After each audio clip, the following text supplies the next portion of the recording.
자, 그러면 이제 에스라, 느헤미야, 말라기 여기를 우리가 가도록 하겠습니다. 먼저 에스라를 한번 보겠습니다. 우선 에스라, 느헤미야가 아주 고위 관리로 출세했던 페르시아 제국을 지도로 한번 봅니다.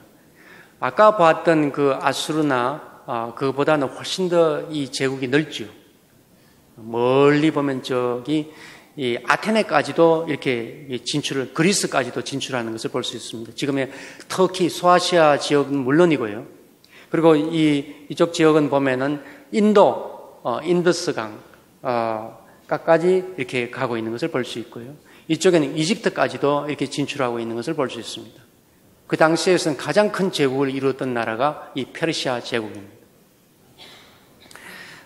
이 페르시아 제국에 이제 바벨론에 멸망당하고 페르시아 제국이 들어서면서 우리에게 참 중요한 것은 성경 이스라엘 역사에서 중요한 것은 고레스라는 왕이 바벨론을 멸망시키고 대제국을 만든 이 고레스라는 왕이 칙령을 내려가지고 유다 사람들은 고국으로 돌아가도 좋다 이렇게 조 칙령을 내렸습니다. 정말 유다 사람들은 만세를 부르면서 좋아할 그런 어떤 칙령 아닙니까?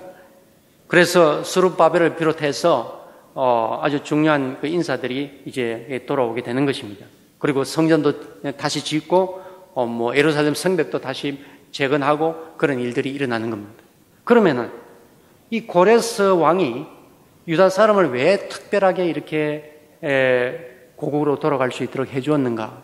그러면은 그 제국 안에 있던 여러 소수민족들이 다 자기 고향으로 다 돌아갔는가?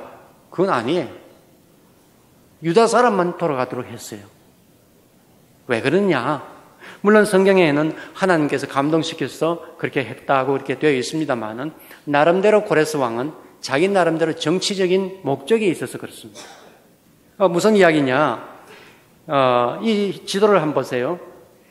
이 넓은 이 제국을 갖다가 다스린다는 것은 쉽지가 않습니다. 특별히 이집트를 갖다가 점령을 하긴 했지만 언제나 반란이 일어날 소지가 많이 있는 겁니다. 이집트가 군대를 몰고 올라오면은 이 페르시아가 정말 많은 대가를 치르면서 그것을 막아야 됩니다. 그런데 그렇게 대가를 많이 치르지 않고 이 이집트를 좀 중간에 차단시킬 수 있는 것이 없는가 했을 때에 거기에 유다가 딱 있는 거예요. 유다를 갖다가 제대로 이렇게 세워 놓으면은, 그리고 유다를 친페르시아 정부로서 딱 만들어 놓으면은 어때요? 유다는 자기가 자기 생존을 위해서 이집트 군대가 올라오는 것을 막으려고 하지 않겠습니까?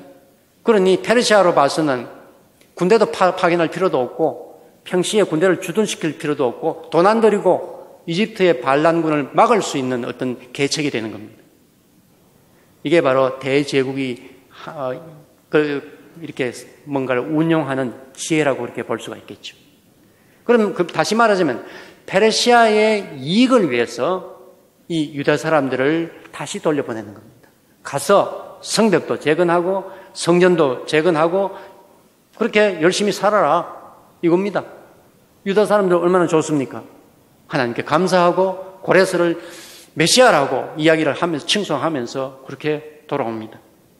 정말 각자 이익을 위해서 뭔가를 결정하지만은 그러나 하나님의 크신 어떤 계획을 안에서 그것이 이렇게 움직인다고 생각해 보면 참 오묘하기도 합니다.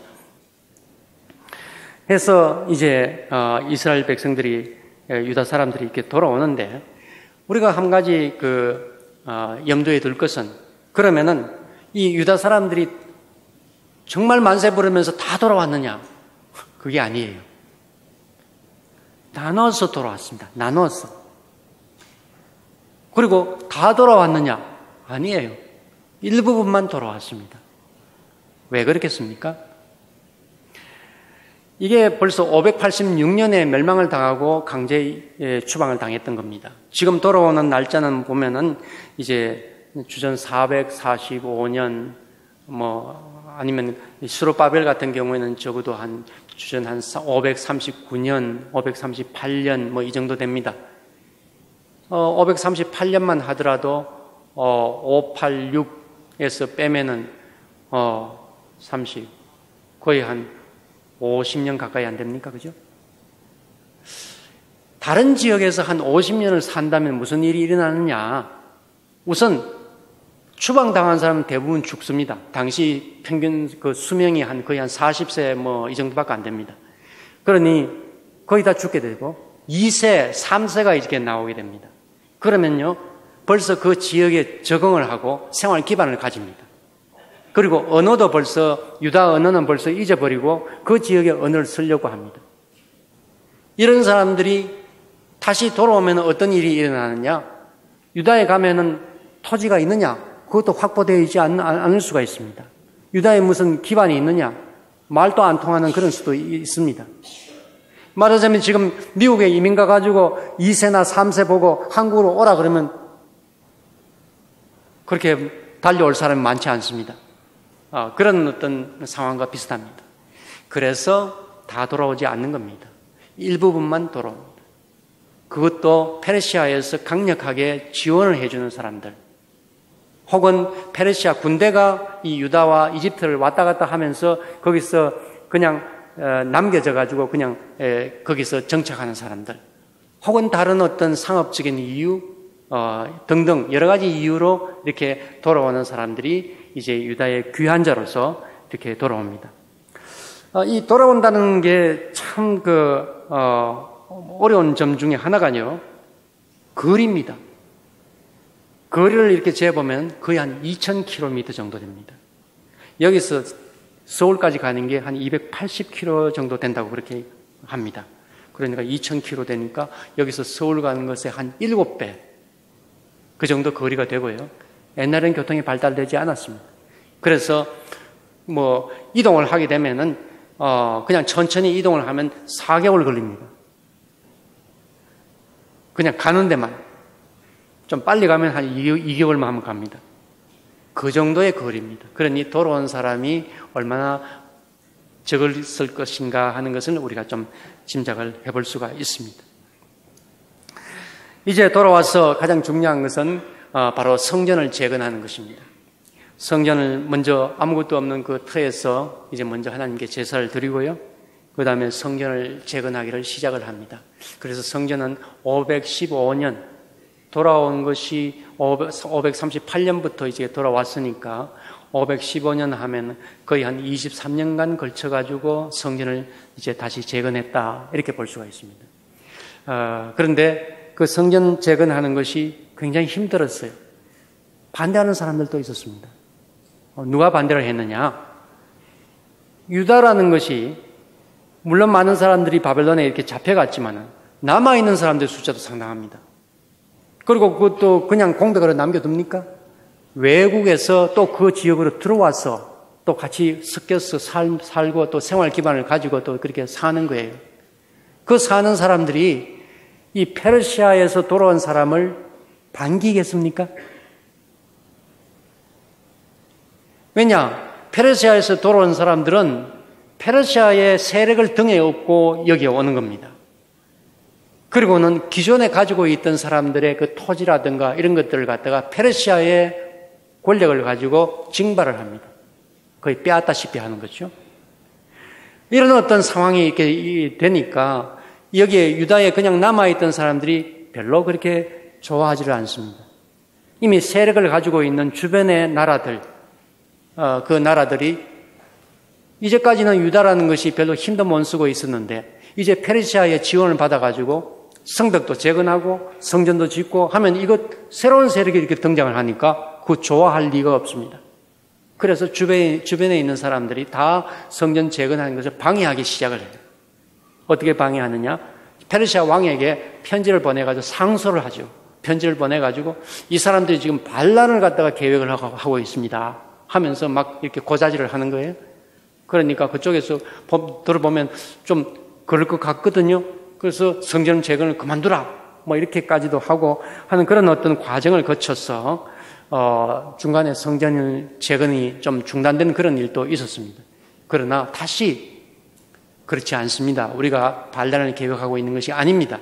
정말 페르시아에 유익이 될 수 있도록 우리가 할 겁니다 하면서 다시 이렇게 또 상소를 하고 또 허가를 받고 뭐 이렇게 하면서 이제 성전을 완공을 하는 것이 주전 515년입니다. 이렇게 해서 성전을 재건을 하고 그 다음에 보면 에스라가 이제 귀환을 하게 됩니다. 에스라는 누구냐 하면은 아론의 16대 손 제사장 가문의 사람이기 때문에 제사장이라고 할 수 있고요. 또 모세의 율법에 익숙한 학자고 율례 학자라는 그런 어떤 것을 볼 때에 성경에 대해서 정통한 사람이라고 그렇게 볼 수가 있습니다.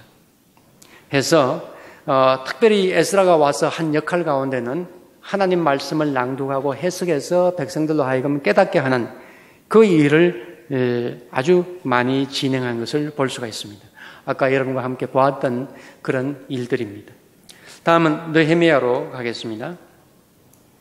느헤미야도 이제 그 페르시아의 지원을 받아가지고 이제 왔는데 느헤미야가 한 중요한 역할은 무엇이냐? 예루살렘 성벽을 갖다가 다시 건축을 하는 겁니다. 폐허가 된 그 터에 느헤미야가 성벽을 재건을 해서 그때가 언제냐 하면 주전 한 445년경이라고 그렇게 볼 수가 있습니다. 이 페르시아에서 느헤미야를 파견한 이유도 처음에 제가 설명했던 것과 마찬가지입니다. 이집트의 반란을 갖다가 차단시키는 것고 이집트의 군대가 올라오는 것을 차단시키기 위해서 그 역할을 이제 그 느헤미야가 해주기를 바라는 겁니다. 그러나 그때 건축했던 예루살렘 성은 그렇게 크지 않았습니다. 옛날 다윗의 성, 그 다음에 히스기야에 있을 때 그 큰 성이 지금은 아주 조그마한 성으로 그렇게 쪼그라들었습니다. 옛날에는 한 4만 명이 그 성 안에 살았다고 합니다. 그런데 지금 느헤미야가 건축한 그 성은 1,500명 정도 이렇게 사는 그러한 어떤 성으로서 조그마한 성이 되었습니다. 이 교회 주일날 출석하는 인원 비슷하죠. 예. 그 정도로 그렇게 작은 성이 되었습니다.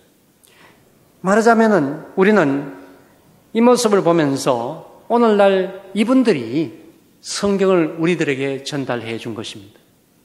그 많은 사람들이 다 멸망을 당하고 남은 이 몇몇 사람들이 그때 바벨론에서 혹은 이 다시 돌아온 사람들이 열심히 성경을 다시 기록하기 시작을 했습니다. 정말 볼품이 없고 조그마한 그런 나라가 되었습니다. 뭘 가지고 자랑을 하고 뭘 가지고 안정감을 가지고 그렇게 살겠습니까? 정말 하나님의 능력 외에는 어떻게 방법이 없는 그런 어떤 상황이 된 거예요.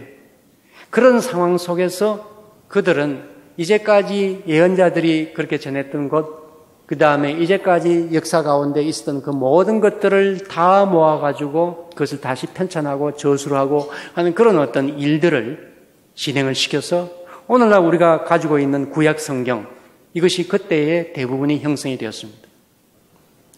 우리도 가만히 보면은 그런 역사가 있습니다. 우리는 지나간 역사에 대해서 그렇게 크게 관심을 안 기울이다가 언제 우리가 역사에 대해서 관심을 기울이는지 아십니까?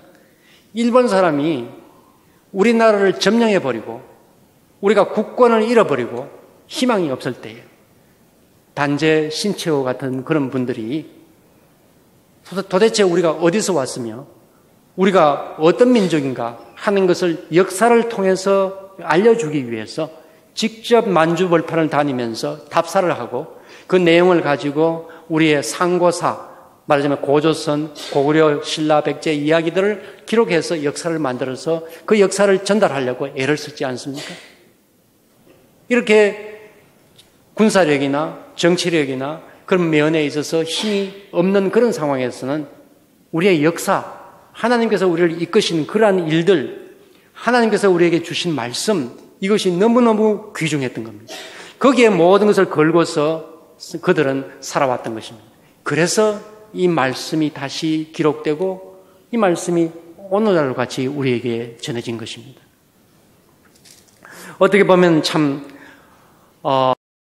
대련이라고 그렇게 볼 수가 있습니다. 만약 그들이 풍족하고 그들의 군사력이 강했고 넓은 영토를 가졌다면 오늘날 우리가 보는 이런 성경을 작성을 했을까? 저술을 했을까? 의문스러워집니다. 그렇게 본다면은 이스라엘의 역사, 그 민족이 매맞고 그렇게 형벌받고 했던 그것도 참으로 긴 역사를 본다면은 참으로 중요한 역할을 하려고 그렇게 하지 않았나.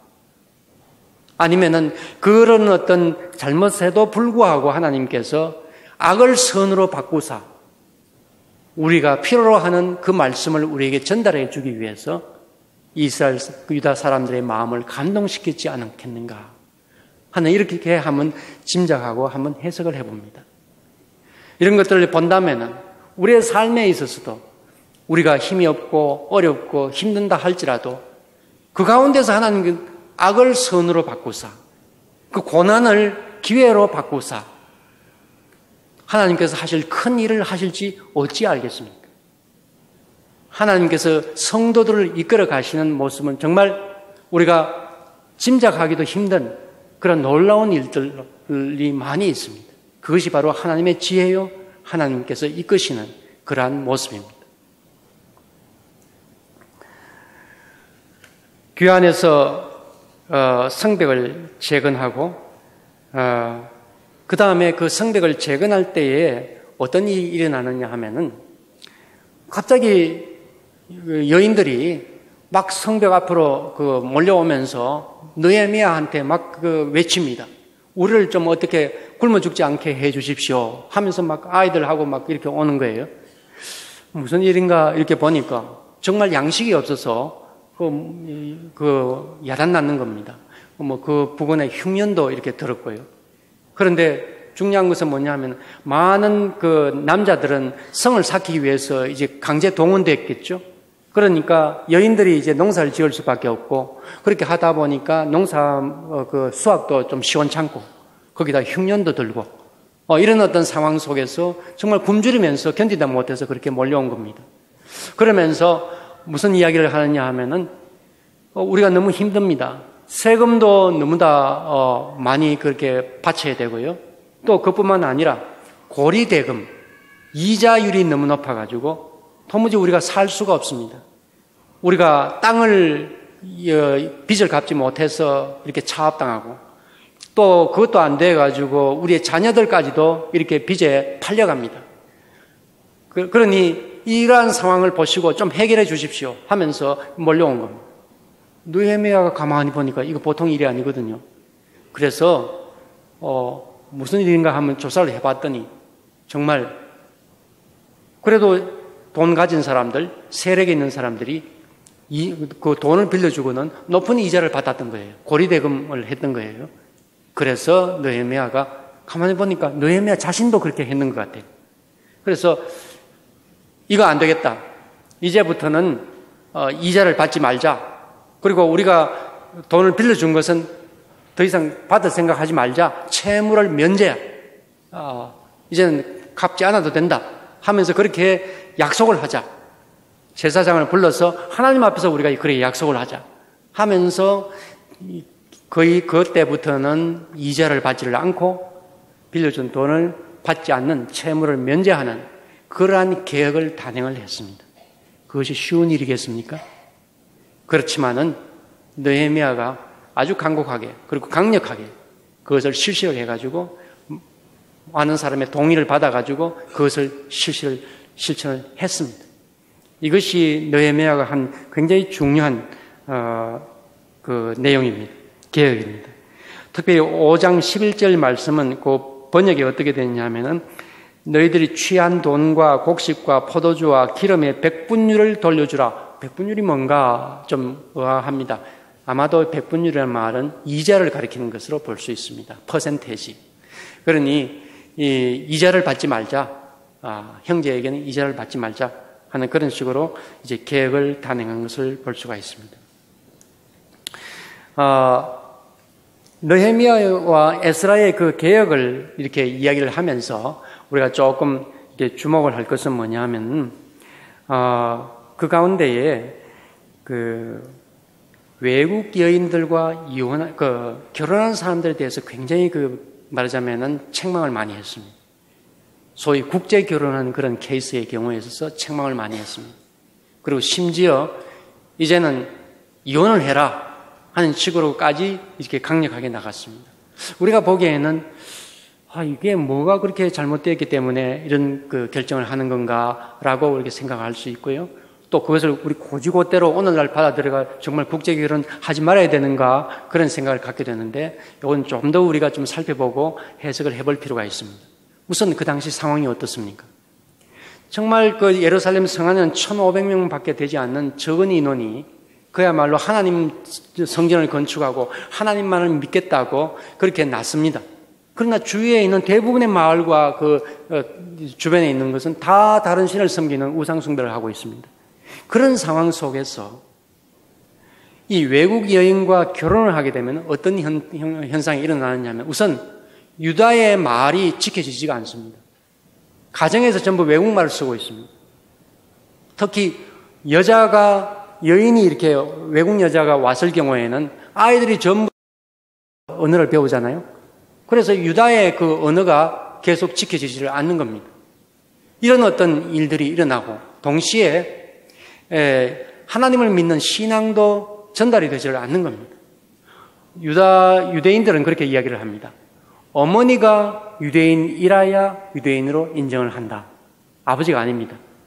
그런 어떤 전통이 있습니다. 그만큼 어머니가 중요한 거예요. 그래서 이 에스라와 느헤미야의 경우에 있어서는 외국 여인과 결혼하는 것을 하지 말라 하면서 강력하게 그렇게 밀고 나가는 것은 이 조그마한 사람들이 그나마 하나님을 믿는 신앙을 지키기 위한 마지막 수단이었어요. 그 외에는 다른 방도가 없기 때문에 그런 어떤 절박한 선택이었다는 것을 이해를 해주기를 바랍니다. 그리고 사실 그렇게 계획을 했지만은 이것이 제대로 실천되었는지는 잘 모르겠어요. 그 뒤에 그런 기록이 별로 없어요. 그것이 제대로 실천되기가 참 힘들겠죠. 어떻게 이혼을 합니까? 그런 어떤 어려운 상황이 있었다는 것을 우리가 짐작을 하면서 이 본문을 근거로 해서 오늘날 국제 결혼하면 안 된다 이렇게 이야기하는 것은 아닙니다. 얼마든지 국제 결혼을 할 수 있고 또 이렇게 세계는 다 어울려서 우리가 살아가야 된다는 것이 오늘날의 현실입니다. 말라기에 있어가지고는 여러 가지 논쟁이 여기에 있습니다. 특별히 이스라엘 백성을 하나님께서 사랑하시고 끔찍이 여기시는 이유가 무엇인가 그런 이야기도 있고요. 또 그 안식일을 지키는 문제, 그것도 안식일 지키는 문제가 7일마다 이렇게 쉬는 것 아닙니까? 쉰다는 것은 경제적인 활동을 안 하는 것입니다. 장사도 안 하고 그렇게 하는 겁니다. 근데 주변에 있는 모든 사람들이 다 그렇게 일하고 장사하는데 이 유대인들만 안 한다는 것이 그렇게 쉬운 일은 아닙니다. 그것을 지키기 위해서 느헤미야가 참 말라기에서는 아주 강력하게 이렇게 정책을 시행하는 것을 볼 수가 있습니다.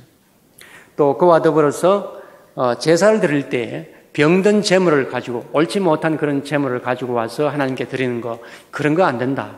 하나님께 드리는 것은 그야말로 정성을 다해서 드려야 되는 것이지 그렇게 마음이 없이 그렇게 병든 것을 가지고 와서 드릴 수 있느냐? 온전한 제물을 드리라 하는 그런 것들로 많이 이야기를 하고 있습니다. 특별히 말라기 이 4장 2절을 제가 한번 읽겠습니다. 내 이름을 경외하는 너희에게는 공의로운 해가 떠올라서 치료하는 광선을 비추리니 너희가 나가서 외양간에서 나온 송아지같이 뛰리라. 치료, 병든 사람이 나음을 얻는 이 치유에 대해서 이야기를 하는데요. 너희에게는 공의로운 해가 떠올라서 치료하게 되고 낫게 되리라. 하나님께서 우리를 치료하신다, 치유하신다 하는 그런 내용이 나오게 됩니다. 그것을 공의로운 해가 떠올라서 하나님은 정의의 하나님이시다 하는 것을 또한 이야기를 하고 있습니다. 이 말은 무슨 말이냐 하면 우리가 병이 든다 하는 이 내용을 우리는 주로 이제 바이러스나 혹은 뭐 다른 어떤 그런 것으로 우리가 설명을 합니다. 의학적인 지식을 가지고 그렇게 이야기를 하고 병원에 가도 의사가 또 그렇게 이야기를 합니다. 그러나 병이라는 것은 몸의 어떤 그런 것만이 되는 것이 아니고요. 우리의 마음과 주위의 환경과 이런 것들이 다 이렇게 연결되어서 병이 생기고 또 병이 나고 하는 것이지, 단순히 바이러스 몇 개가 이렇게 해서 그렇게 병이 생기고 하는 것만은 아니다 하는 이야기를 여기서 하고 있는 겁니다. 어때요? 한방에서 그렇게 또 많이 이야기를 하고 있죠. 한방을 찾아가 보면 한의학 쪽에서는 단순히 이 어떤 수술 부위, 어떤 골마에 있는 그 부위만 이야기하는 것이 아니라 온몸이 어떻게 연결되어 가지고 이 병이 낫고 또 이 병을 치료하려면 다른 부분에 어떻게 침을 놓아야 된다, 이런 이야기들 많이 하고 있습니다. 몸도 그런데 우리는 병이 걸리고 또 병이 낫는 그런 과정에 있어 가지고 마음도 연결되는 것이, 스트레스 많이 받으면 안 된다 그렇게 이야기를 하죠. 스트레스 많이 받으면 면역력이 낮아진다 그런 이야기를 하죠. 그것이 다 이렇게 연결되는 겁니다. 그것뿐만 아닙니다. 주위의 환경과 하나님과 우리의 관계도 연결되어 있습니다. 이웃과의 관계도 연결되어 있습니다. 이처럼 병이 걸리고 병이 낫는 것은 단순한 어떤 물리적인 바이러스 몇 개, 이것이 아니라 모두가 이렇게 연결되어 있어서 그것이 정의롭게 되고 그것이 원만하게 되고 좋은 관계가 이루어진다면 더불어서 병도 나을 수가 있다, 이런 이야기를 여기서 하고 있습니다. 우리는 짧은 시간에서 구약의 이야기들을 갖다가 이렇게 해왔습니다. 마지막 시간을 마무리하면서 여러분들에게 상당히 그 짧은 시간 내에서 미진한 면이 많이 있습니다만, 그럼에도 불구하고 우리가 삶의 현장에서 하나님을 만나는 사람들의 모습을 이렇게 우리가 봐왔습니다. 그런데 그들이 하나님을 만나는 모습을 보면은 하나의 모습이 아닙니다. 이쪽에서 이렇게 보고 저쪽에서 이렇게 보면서 입체적으로 하나님의 모습을 우리가 파악할 수 있도록 해줍니다. 마찬가지입니다. 오늘날 우리가 하나님을 다 아는 것이 아닙니다. 우리의 삶을 살아가면서, 우리의 가정에서 또는 일터에서 우리가 삶을 살아가면서 새롭게 하나님을 발견하는 것입니다. 하나님을 다 알 수가 없습니다. 그러나 살아가면서 그 발견하면서 깨달으면서 우리는 감동을 느끼고 그 힘으로 우리가 또한 살아갑니다.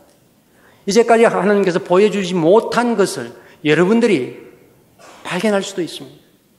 그 누구도 경험하지 못한 것을 하나님을 만나는 경험 속에서 새롭게 경험을 하고 그 힘으로 살아갈 수가 있습니다. 특별히 말씀을 통해서 하나님께서 주신 것을 다시금 해석하면서 우리는 새로운 은혜를 받으면서 그 힘으로 살 수가 있는 것입니다. 이제 여러분께서는 성경 말씀에 기대를 걸고 그 말씀에 발을 들여놓았습니다.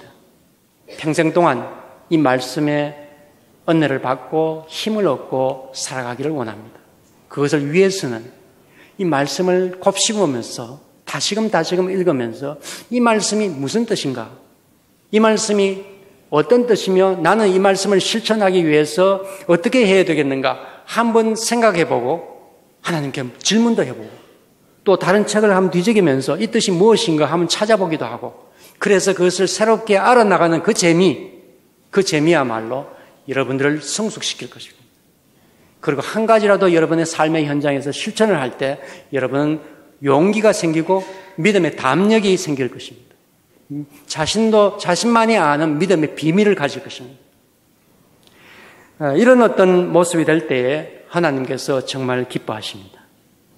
하나님께서는 태초에 천지를 창조하시고 잠자는 분이 아니십니다. 지금도 새롭게 만물을 만들어 나가시고 우리를 또한 만들어 나가십니다. 우리와 더불어서 그 새로운 것을 만들고자 하시는 분이 하나님이십니다. 우리가 전혀 기대도 하지 못하고 전혀 생각하지 못했던 것을 하나님께서 만드실 수가 있습니다. 왜냐? 창조주이시기 때문에. 여러분들이 어렵고 힘든 경우일 때 더 이상 길이 없다. 그러나 하나님은 길을 아실 수가 있습니다. 전혀 새로운 길을 하나님께서 창조해 내실 수가 있습니다. 그것을 기대하면서 하나님과 함께 다시 시작해 보는 것은 어떻습니까? 새로운 하나님의 모습도 발견하고 내 살 길도 마련하고 새로운 담력도 얻고, 이것이 바로 하나님과 더불어서 걸어가는 성도들이 받을 수 있는 큰 은혜입니다. 참으로 귀한 시간이 이렇게 맞춰지는 것이 저로서는 참 안타깝습니다. 하지만은 이 짧은 시간이나마 이렇게 많은 분들이 말씀에 이렇게 기대를 하고 이렇게 같이 경청하면서 같이 읽어 나간다는 사실이 너무나도 놀랍고 고맙고 참으로 반갑습니다. 여러분, 앞날에 주님께서 인도하심과 또 주님께서 함께 하시는 그 놀라운 역사, 그런 일들이 많이 일어나기를 바랍니다. 함께 기도드리겠습니다.